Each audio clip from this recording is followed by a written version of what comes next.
Today, we welcome a very special guest to this episode of the Future Humans 3.0 vodcast show, Dr. Chris Boshuizen. In October 2021, Dr. Chris has fulfilled a lifelong dream by being on the second human spaceflight for Blue Origin's new Shepard, alongside cultural icons such as Star Trek's very own William Shatner. Dr. Chris became the third ever Australian to fly to space. He also was a space mission architect at NASA, and he co-created the Phonesat, which is a spacecraft built purely from a smartphone. While also at NASA, he established the Singularity University, a school for studying the consequences of accelerating technological development. Dr. Chris also co-founded Planet Labs, which is a company which provides daily global mapping via satellites of the planet. In 2014, Chris won the overall Global Australian of the Year award, and is currently a partner at the venture capital firm DCVC, which specialises in deep tech and data-driven science and engineering companies. And when he's not been an astronaut and empowering humanity, he's also an avid musician and DJ under the alias Dr Chrispy. Welcome, Dr. Chris, to the Hollow Ship. How are you? Hey, Vinci. Thanks for having me. Well, first of all, I just want to say massive congratulations. Like, what an inspiring journey to fly to space. It's just so incredible. And first of all, I just love to hear all about it. Yeah, I mean, it obviously was like a lifelong dream of mine. And, I was really nervous actually before I went, that as someone who's lived and worked in the space industry my whole life and dreamt of this, that it wouldn't be everything I hoped, which is a reasonable thing to be worried about. But when I got up there, it was more awesome than I could ever. I can't even struggle to describe it. It was just, let me just say, absolutely awesome. I can't even imagine like all the physical and the mental and emotional training preparation that would go into it. And tell me all about the preparation and the training for it. Yeah, well, I mean, a lot of it was mental preparation. So, I've worked with rockets for a long time, and sometimes they blow up. And so there was definitely like an element of like trying to psych myself out or psych myself into it, where I was like, is this going to work out okay? And I think that was probably the hardest part, was just mentally getting ready and knowing that I'm going to strap myself on top of a big tank of hydrogen. They're going to set it on fire. And if it all goes well, that fire is going to go in one direction and we'll go the other way. But so yeah, I was nervous. But the rest of the training was pretty easy. It was just kind of like practicing zero gravity moves and our dance moves in space, and how to get into a seat in zero gravity, which actually is surprisingly hard. Yeah, I heard apparently the zero gravity experience was surprisingly natural, or? Well, the floating out part was great. So here's the crazy thing. There's enough squish in the foam in the seats that when I undid my seatbelt, the seat just pushed me out. I didn't do anything. I think they recommend you use a finger to push yourself out, but I didn't even have to, because the seat just poof me out like that. And I was in space, and I was like, oh my God, this is amazing. And then I did a bunch of somersaults and flipped around. Oh my goodness, that just looks like so much fun. And just to see the Earth from that perspective, like both you with your lyrics, I want to get into this later with one by one, but both you and William Shatner just described it so beautifully. But even you said like words can't even describe the experience. Like you said, like blue sapphire, and it's just so thin, the layer. Once you pass the Kármán line, could you try and explain in some words what it felt like seeing the Earth? Well, yeah, there's some things that are like different. So when you're on a screen or on a photo, I think our devices, and even our old devices like paper, don't really capture the dynamic range of the light. So I think the light plays some tricks on the brain. And so up there, the sun is sunlight that no one else has ever seen before. It's not filtered by the atmosphere. It has colors that you can't ever see on the Earth. And it's brighter than any sunlight that ever makes it through the atmosphere. And so when you're up there, it's just dazzling. Like it's so intensely, like dazzling is the only word I can think of, where you're just like, oh my, look at all of this. And it's so bright and shiny, and everything's iridescent, and your brain is overloaded with these new colors. And so you've got all of this stimulus coming in, and the horizon is like, for me, I think it was 1,200 kilometers away, I calculated after the fact. So your brain isn't even used to that. And so everything kind of gets scrambled in your head. And so the whole experience is just this very intense, like deep, visceral thing that you put yourself through. Plus there's the excitement and the nervousness, and then the acceleration of the rocket. So the whole thing is a little too much for our mammalian brains to take in, really. Wow. Even I'm trying to soak all of this in right now, but it's just an incredible experience. And I heard you talk about democratization of space flight, and it's just so inspiring to see like you travel to space and like, yeah, what the future could hold for humanity. And I know you're passionate about this mission of democratization. So what are your thoughts about all of that? Yeah, I mean, it's kind of the beginning, right? I think, people think the space race or the space age, to use a better term, the space age started in the 1960s, right? Yeah. And we lived through that, and it kind of disappeared, and then the internet age came along. But I think the real space age is actually in front of us, and people like you and me can go up there with our physical beings, which is something that only 600 people exactly in the entire history of the human race. I think I worked out there's been 100 billion human beings, Homo sapiens, that have ever lived and died on this planet. And only 600 of those have been to space. Yeah. And so I think this year, 2021, is the start of space opening up and the human race with all of its diverse representatives going to space. And I couldn't be more excited to have been part of the start of that. I love that. And you were the third Australian as well, which makes me super proud as a fellow Aussie. Yeah, it's kind of nuts, right? I mean, the previous two Australians had to get some form of American citizenship to fly. Yeah. So I'm actually the first Aussie just without American citizenship to make it up there. And that's another like signal that things have really changed, if a regular Aussie can just jump on a rock and go to space. Yeah. It's pretty cool. That's so amazing. And, when you were talking about that, and I want to get to your song and your music project because it relates to the space flight, the song One by One, and you got Stephen Fry and to do a voiceover of the lyrics that you wrote. So inspiring. Yeah, that was a lot of fun. Yeah, and so I've got your lyrics here, if I can read them out, because it's just so poetic, as I'm going to put Yeah, you I'd love you spot to, here. please. Yeah, read a bit. Okay. Space has always been present. The stars shine down on us as they did on our ancestors, inspiring generations upon generations with their dazzling and perplexing brilliance. The planets reveal to the ancients the clockwork of the cosmos. The moon brightened our nights with its light and waited patiently for us to reach out. Space begins a mere 60 miles above us, but for most of human existence, it remained tantalizingly out of reach. I'll stop there, but just so beautiful, emotional, and moving, Chris. Thank you. And I actually wrote that all in one night. I'm always a last-minute person, and I knew I had to write it, and Stephen Fry was waiting for the script, and I promised I was going to send it, and I hadn't written it at all. And then I pretty much wrote that in one night, and then sent it to a bunch of friends for editing. I have a great friend who was properly British educated, and I said, I have to send this to Stephen Fry. Can you make sure that there's no like weird quirky Australianisms in this, and that this is like legit British English and something Stephen Fry would say? So he did an editing pass, and then we shipped it. But it was really fun to get that done. Yeah, and so when you wrote these lyrics, was it pre or post the flight? That was before the flight. So that was me trying to imagine what this moment meant in time. And people have asked why I went to space and why on that rocket and why on that date. And the words in that song were the best explanation I could give of why, which is the human race. This is the day one of the human race going to space. And it's really big. It's a huge thing. And there's a lot of chatter about billionaires and tourism. I hate the T word because, exploration is not tourism, right? The first explorers to travel across the Pacific Ocean or to travel across Asia weren't tourists, right? Yeah. And so just because we can't go very far yet doesn't mean it's not real. And so I wanted to capture that realness that I felt, and I wanted to put it into words, and that was the song. Oh, that's just so inspiring. And I think your story as well is inspiring, like, because where you've come from, right? Your background.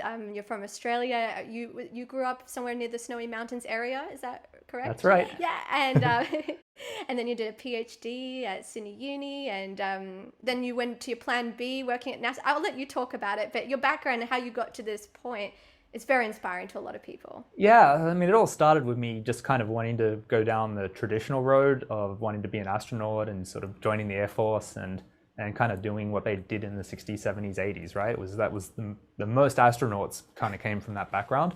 Yes. So of course I just, watching TV, I was like, that's what you do to be an astronaut. And then I remember going to the Air Force admissions thing and finding out that I was colorblind. And that was, I think I was only sad for about a day. I don't really remember being that sad about that because I just got really determined to get myself to space. And then later on, I realized I'm a pacifist anyway, and I would have hated being in the military. I don't think it was for me. It was just, for me, it was always about getting to space. And I, as a 17-year-old, hadn't thought about what that really meant. And I don't think I would have wanted to do the things I had to do in the Air Force anyway. So I kind of really got lucky by being rejected. And I know they always say look at negative things in a positive light, but 20 odd years later, looking back, that set me on the course to do all these other things and have so much fun, and so I'm just perhaps grateful for my genetics that I'm colorblind, and that forced me to have to come up with a plan B, which ended up being part of getting the human race to space at scale, which is like unbelievable, right? That's so much better than just me going up, right? Exactly. I strongly believe everything happens, well, not everything, but your life journey and career path, it happens for a reason, and it's super inspiring, and as an Australian, really proud. And and when you get to that moment in space and you're having that moment of camaraderie with your fellow passengers, what was that feeling like? Because it's very symbolic of unifying for the human race. I think there was a really big sense of that. The crew of 4 of us, sadly, one of our members, Glen, passed away in a tragic accident a month after the flight, but we're all very grateful that he got to live his dream too of going to space. And when the 4 of us were up there, William Shatner had proposed that we have a moment of what he called camaraderie, that the 4 of us get together and do something. And that was really important. And now that Glen has moved on, it even to me has more significance, because it was the moment where we bonded as a crew, and we were 4 individuals that had the privilege to see something that frankly 0.0001% of the rest of the population had ever seen before. And to have that crazy experience and to have risked our lives then to go and do it just kind of created this unbreakable bond. And I want more people to go to space, because what happened to us, and you saw William Shatner, his reaction when he came down as well, what happened to us was really profound. And I think if we people can go to space and experience that, I think we come back better. And I want to share that with the world. Wow. And with all of you, you all have amazing contributions and your own unique backgrounds and experiences, and Glen will be remembered, for the contributions and what he's shown to the world. Like it's one of the greatest honors that you could do for humanity, and it's very inspiring to all of us, and you're very inspiring to all of us. So Dr. Chris, what is your greatest wish for humanity? For us to prosper, I think. And I think I figured out some code about wealth that I think is important. And this is one of the things that I think a lot of sci-fi people know, is that the universe contains unlimited resources. And we're not going to run into aliens in our local galaxy and start a war with them. That's just not going to happen. And so in our immediate sphere, there's abundance. And so when we're all sitting at home yelling over the last leftovers in the fridge and getting mad at each other, when we could just walk outside, I think that abundance and that prosperity is there for us if we can grow up. And so I think for me, going to space is kind of like, when you finish high school and then you go to uni and you leave home, and maybe your first meal you cook is terrible, but then you have to learn to fend for yourself. Yeah. That's what the human race has to do. And I think for us to grow up and leave home and take our first steps outside of home, it's really important. And I think we'll all be better off for it. So that's my wish. It's only a small one. Just a tiny little wish. But I think it's so important for people to dream big, because look at what you manifested, and that's just one by one, as you said with your song, which I guess is a brilliant segue. So Chris, tell me about your music project and Dr. Chrispy and that song as well. Yeah, so I realized early on that when I was in the space industry is kind of going through a boom right now, which is really cool. But when I first got involved, it was really just the diehard space people that were involved. And I think there was a period where building hardware wasn't sexy, and no one wanted to start hardware companies, and if it wasn't the internet, no one was interested. And the space, they say the new frontier, space, the final frontier, it seemed to have been replaced by the internet. And a lot of good has come from the internet, but I felt like space was no longer relevant. And I had this idea of like, well, how do we get more people involved? And some of the work I did, and many others, by the way, has helped create a thriving industry. But I still feel like the space industry is space people talking to space people. Mm-hmm. And so I wanted to find a way to get out of that, break the doors down and invite more people into the conversation. And maybe some of them, go, oh, wow, like this guy, he put out music. What's that about? Oh my God, he went to space. Isn't that cool? And that starts a conversation for them. And so for me, music is a way to just reach more people that don't really know about what we're doing or what it means, and to just invite them in to join the conversation. I love that. And what's so beautiful about music is it's another way and medium to express emotions that sometimes just can't be done just, just as words, but like the words in the music takes it to like this other dimension, because I don't know, it just triggers from the frequencies these beautiful feelings and emotions, and can create feelings of nostalgia and hope and passion. Music's so powerful. So I think it's brilliant how you connect it all together. You're a true polymath. And I saw something that you did. You brought 400 songs into space with you. I did. Actually, just a totally random thing too. I don't know why, but someone commented on one of my Facebook posts or something and said, a guy named Mikkel Ross, who's a musician here in San Francisco, and he said, "Hey, are you going to take one of your songs up?" I think is what he said. And then I was like, no, I should take everyone's songs up. So then I posted, I think, in a Reddit thread that went crazy. It got 100,000 views and was reposted a couple of hundred times. And I was getting about a song a minute emailed in. Silly idea to have people send them to email. I should have built some web server for them, because we had to spend hours downloading 400 songs from my email the night before the flight. But yeah, it was fun. I loaded them on a Star Trek USB drive and carried it up to space and got a little certificate. And we're going to auction it off to raise money for a music charity that helps kids all around the world get instruments. So it's all for a good cause too. Yes, with Muzak, is that right? Yeah. That's correct, yeah. Very inspiring, and I can imagine when people were on that Reddit forum and they saw that post, they were going, that's insane, once in a lifetime opportunity, in terms of what it symbolizes, because it's like very symbolic for humanity, and our consciousness can, like time capsules, captured into these songs as well, or pieces of art. So I really appreciate that, and what you're doing as well with the auction for Muzak. So yeah, thank you for what you're doing for everybody and the human race. One of the cool things about that project was I hadn't realized how much it would personally mean to each musician. Yeah. And some people, I got the most beautiful notes sent to me of people just describing how, they never thought they'd have any connection to space, and now they did. And in terms of like my goal of building bridges between the two communities, it was one of the best things I ever did, and it just was totally off the cuff. Some people even did interviews, like their local newspapers or TV stations interviewed them because they had a song that went to space, and so they all got something out of it. And I was like, I don't know, sometimes you get it right, and that was totally a fluke, but I think I got it right that time. You definitely did get it right. It's very inspiring. And so, Chris, what's your plans moving forward now after you've achieved your lifelong dream? Keep dreaming, I think. Yeah. When I was up there, I had this funny thing happen where I looked out into the blackness of space, and I just felt like it's sucking me out, almost like it was sucking me through the window of the capsule.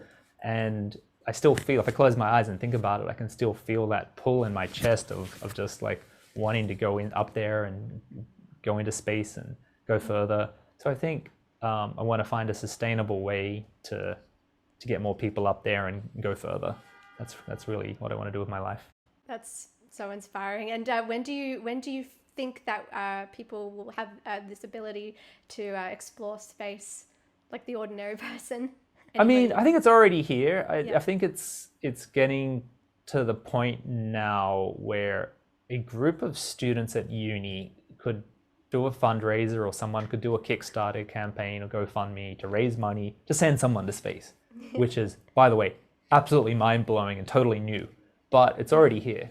It's just not, there was that saying, the future is already here, it's just not evenly distributed. Yes, yes. And so it's already happened, it's a done deal.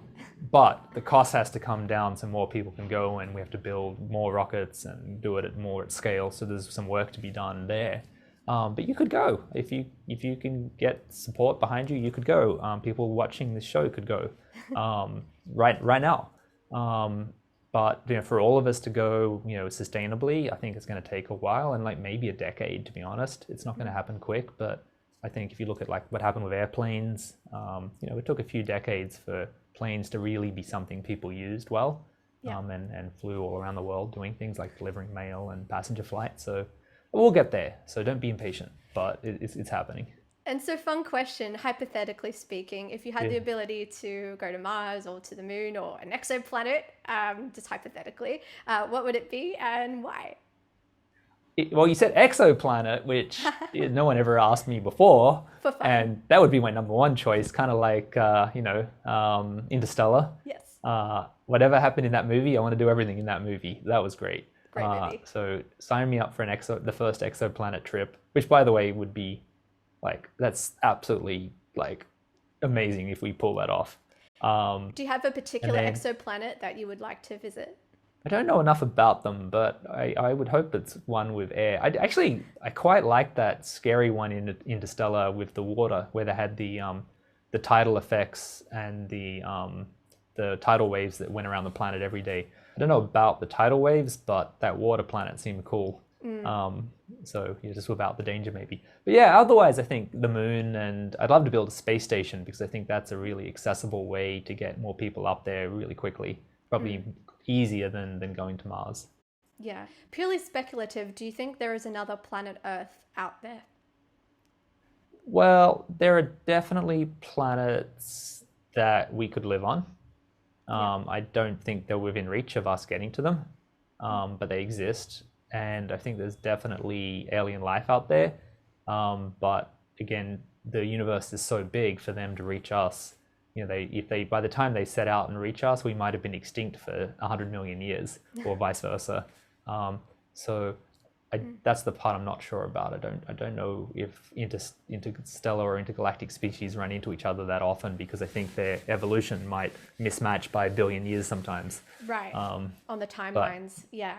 Has existed, does exist, and will exist. I do believe all of those three things. It's very interstellar-y. I love it. And you got to think though, humans are so beautiful and special. Like humans are like royalty, and the sooner we realize that, I think the more, beautiful things will happen to the planet and our positive timeline. But you got to think that we're not the only consciousness that exists.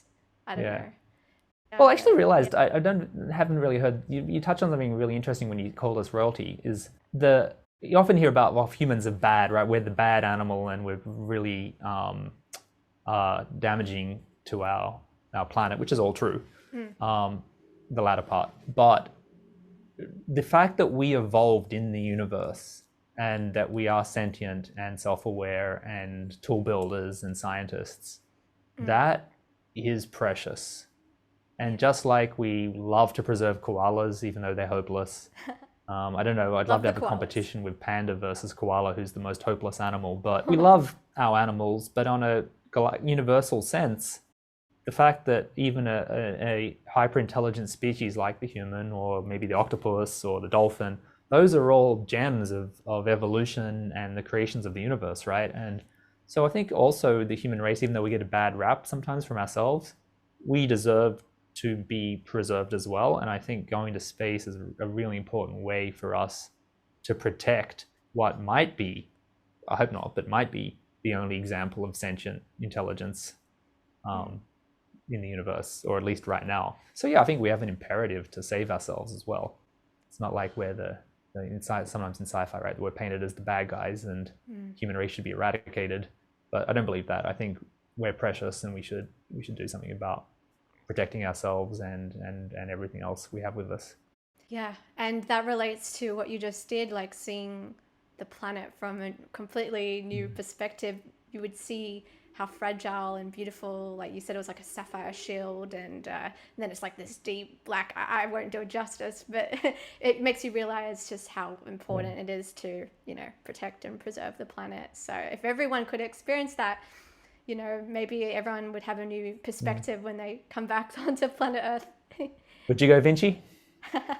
Yes. Would you go? Yeah. I mean, I'm right now in my holoship, so technically I'm in space, but yeah, you're on a the way. different form of space. Yeah, I love I'm the in a background parallel there. digital timeline right now. So, Dr. Chris, this is my last question. What inspiring words can you leave with us today? Yeah, okay. Here's something I learned. This is my learning about myself, is it's good to have dreams, but you also have to be patient. And when I first tried Plan A to go to NASA, I was 17. So fast forward 27 years, don't do the math please, but fast forward 27 years, and I got to fulfill my dream. But what would happen if I'd set a time limit on that, right? Like, what if, you know, I got in 10 years and I'm like, oh man, I've been working at this space stuff for 10 years. I give up. It's time for me to do something else, right? Or I got to 20 and I was like, hey, you know what? I'm tired. Or at 25, it's like, you know what? I didn't stop at 10, I didn't stop at 20, but 25 is ridiculous. I'm not doing the same thing beyond 25 years. If I had quit at 25 years into this, I wouldn't have gone to space. Or at 26 years. So I think that's the thing people sometimes forget about dreams, is they're a lot of work. And it will happen if you work a little bit on it every day. And so I just want to encourage people to never set a time limit on your own success, because you might have been literally 10 minutes away from winning and you quit. And it shocks me to think what would have happened if I'd said 25 years is enough. That's a reasonable thing to say, right? Yeah. I feel like people say that. And so just don't ever say that. That's my advice. That's the best advice ever. I wholeheartedly agree. Don't give up on your dreams. Stay passionate, stay motivated, because there's always a path for everyone. And thank you so much, Dr. Chris, for joining me today on the Holoship. Thanks, Vinci. Lovely to be here.